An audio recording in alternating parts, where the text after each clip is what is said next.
Case out of 53 cases here in our exhibition is I did. Oh, okay. I'm sorry. Go ahead, start again.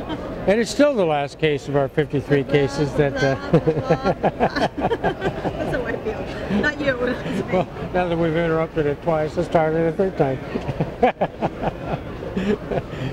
Our last case here from Brazil is in the Virgin de Lapa area, known for its really fine blue topaz. We have a wonderful transparent blue topaz in the center that has been seen in a number of books and magazines in the past.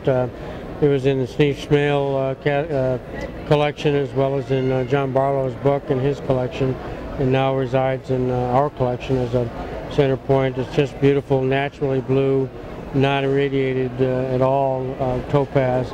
Another dark blue topaz crystal in the left corner, and a more recent find on the right corner back here that are absolutely water clear, transparent crystals of great color.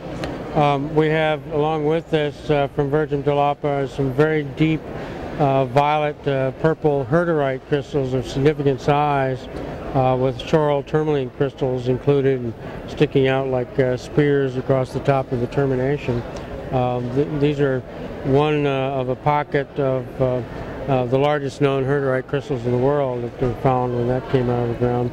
There's a wonderful small blue topaz with some pink violet lepidolite around it here in the front area, with a little tourmaline crystal off the side that's a personal favorite.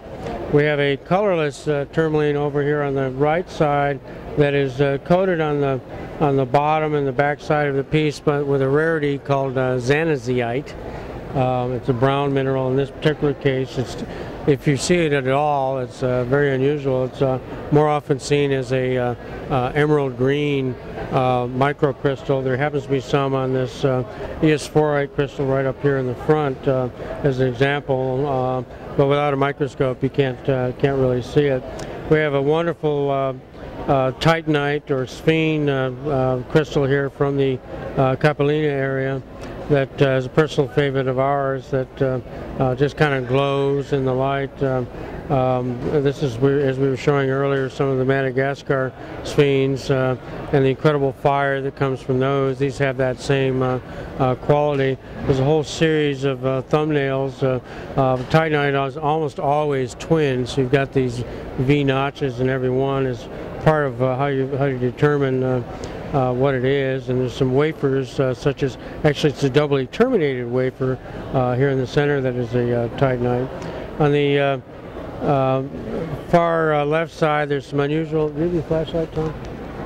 Some unusual red-orange scheelites from Brazil, which we don't see very often at all. We have a couple of small examples here that are quite nice.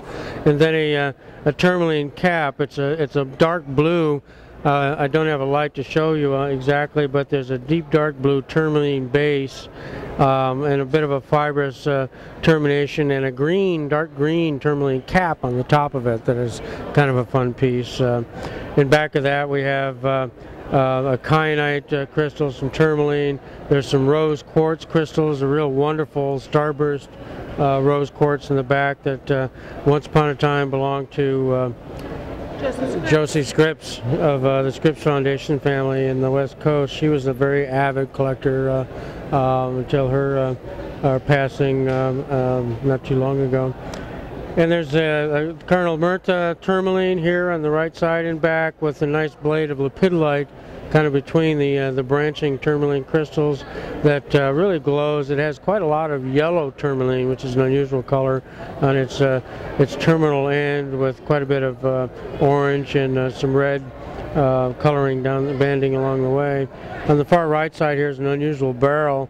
Most of the length of the prism is a green, pale green color, and then it was terminated and continued to regrow or grow again, and with a blue tourmaline, aquamarine color on top of that, which is pretty interesting. There's a large single lepidolite crystal book here in the front that's about 30 millimeters across as a single lepidolite. And then a series of other interesting things from heliodores over there to siderite and some bicolor topaz in the back there. And on that note, I'm going to hand it off to Gail to say our goodbyes. Both of us. Hello, Connecticut Valley Mineral Club. We are so blessed to be members of such a wonderful organization. We want to thank you all for your great help and encouragement. We're very proud of you. And again, Wayne has been wonderful, Lee, Maria, everybody, Andrew, we love you all. Thank you. And Fred and Helen, you're delightful as well. So, thank you all so much. Obviously, we love to talk about minerals, especially with people that also love to talk about minerals. So it's been great fun, and thank you for your companionship, and we look forward to seeing you all again sometime. Thanks a lot. bye. Bye.